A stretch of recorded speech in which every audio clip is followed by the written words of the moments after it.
Hello friends, welcome to my channel Nanny Classes, and today we are going to learn the summary of the poem Dust of Snow. आज हम Dust of Snow इसकी summary देखेंगे।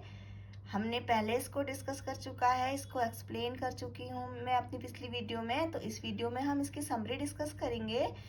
Dust of Snow is a very beautiful short poem written by Robert Frost. Dust of snow एक short poem है जिसे Robert Frost ने लिखा है।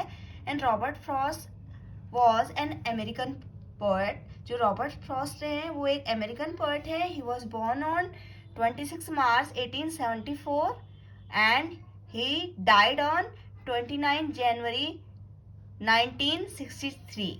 उनका जो जन्म था 1874 में हुआ था और वो उनकी जो मृत्यु हुई थी वो 29 जनवरी 1963 में हुई थी। ओके, तो इस पॉम के थ्रू जो पोएट है वो क्या कर रहे हैं, जो सुपरस्टिशंस हैं हमारी सोसाइटी में, बहुत सारे सुपरस्टिशंस हैं, अंधविश्वास हैं, तो वो उसको दूर करना चाहते हैं। उसके बारे में उन्होंने बताया है कि जो लोग हैं वो बहुत ज़्यादा अंधविश्वास को मानते हैं। ठीक है, तो उसके थ्रू, जब पोएम के थ्रू बता रहे हैं कि कैसे जो नेगेटिव चीज़ें हैं जिनसे कि एक नेगेटिव लोगों के बीच में नेगेटिव फीलिंग आती है, बट उनको पोएट ने एक पॉजिटिव वे में डिस्क्राइब किया है। जैसे उस पोएट ने इसमें एक क्रो के बारे में बताया है, जो कि क्रो एक सिंबल है डेथ का, सॉरो का और सैडनेस का। एंड जो क्रो की जो वॉइस होती है बहुत हार्श वॉइस होती है और and it is black in colour, और ये ब्लैक कलर में ब्लैक होता है।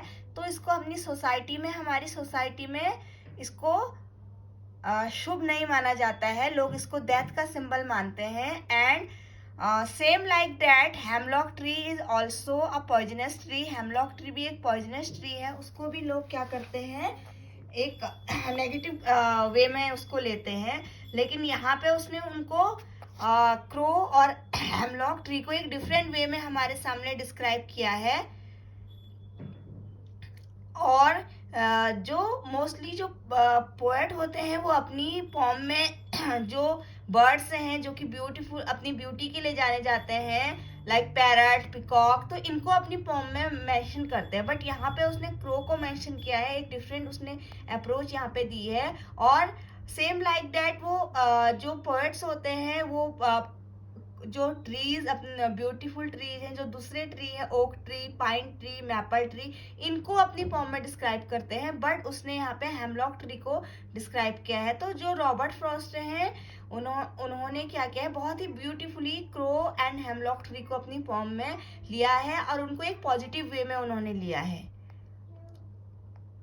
तो in this poem the poet telling, poet बता रहा है कि one day he was very sad, he was upset, वो बहुत सैड था, अपसेट था। तो एक दिन मॉर्निंग में वो बहुत अपसेट है, तो he was walking and walking and walking, वो चला जा रहा है ना फॉरेस्ट, एक फॉरेस्ट में जा रहा है। सपोज करो एक फॉरेस्ट में जा रहा है, यू कैन इमेजिन, आप इमेजिन कर सकते हो कि वो एक फॉरेस्ट में जा रहा है एंड उसका जो मूड है वो बहुत ही खराब है। कोई ऐसी चीज हुई है जिससे कि उसका मूड खराब है। तो जब वो जा रहा है तो and in the forest there is snow everywhere, तो वहाँ पे फॉरेस्ट में चारों तरफ बर्फ ही बर्फ है और वो जा रहा है, उसका मूड बहुत खराब है। तो when he was going and he set under a hemlock tree, तो फिर एक हेमलॉक ट्री के नीचे बैठ जाता है। और जैसे ही वो हेमलॉक ट्री के नीचे बैठा हुआ है, उदास सा बैठा हुआ है, तो सडनली क्या होता है, जो हेमलॉक ट्री है उसकी एक ब्रांच में एक क्रो आके बैठ जाता है। तो जब क्रो उसमें बैठता है, या सपोज करो क्रो उसमें बैठा या पहले से बैठा हुआ है, और उसमें से फिर वो क्रो जब उसके बैठने से या उसके उड़ने से क्या होता है, जो ब्रांच वो बैठा है तो वो थोड़ी सी क्या होती है, हिलती है। तो उससे क्या होता है, जो डस्ट ऑफ स्नो है, डस्ट के जो स्नो का पार्टिकल है, फ्लेक ऑफ डस्ट है, वो क्या होता है उसके पोएट के ऊपर गिर जाती है। ओके, तो देन व्हाट हैपन, तो सडनली क्या होता है, उसका जो मूड है ना वो चेंज हो जाता है, पोएट का मूड है वो चेंज हो जाता है। एक क्रो के पेड़ को हिलाने से जो उसके ऊपर डस्ट के स्नो के पार्टिकल गिरते हैं सडनली, तो उसका क्या हो जाता है मूड, ऑल ऑफ सडन उसका जो मूड है वो चेंज हो जाता है, वो बहुत अनहैप्पी है, उदास है। लेकिन जैसे ही उसके ऊपर क्रो बर्फ गिराता है तो उसका मूड चेंज हो जाता है, और उससे उसका जो हार्ट है वो बिल्कुल चेंज हो जाता है, मूड चेंज हो जाता है। और जो अपना दिन रिग्रेट में बिताया है, उदासी में बिताया है अपना आधा दिन, तो लेकिन अब वो सोचता है जो उसका आधा दिन बचा हुआ है, शेष जो दिन बचा हुआ है, उसको ना वो ऐसे वेस्ट नहीं करेगा। क्या करेगा, अपना आधा दिन एंजॉय करेगा। जितना टाइम उसने वेस्ट कर दिया तो कर दिया, बट जो उसका दिन का आधा भाग बचा हुआ है उसको क्या करेगा, वो वेस्ट नहीं करेगा। इस तरीके से he will not waste his day, he will enjoy and he will be happy now. तो अब हैप्पी रहेगा, वेस्ट नहीं करेगा। जैसे कि हम लोग हैं, कभी कभी हम क्या करते हैं, कुछ हमारे साथ बुरा हो जाता है, सपोज वी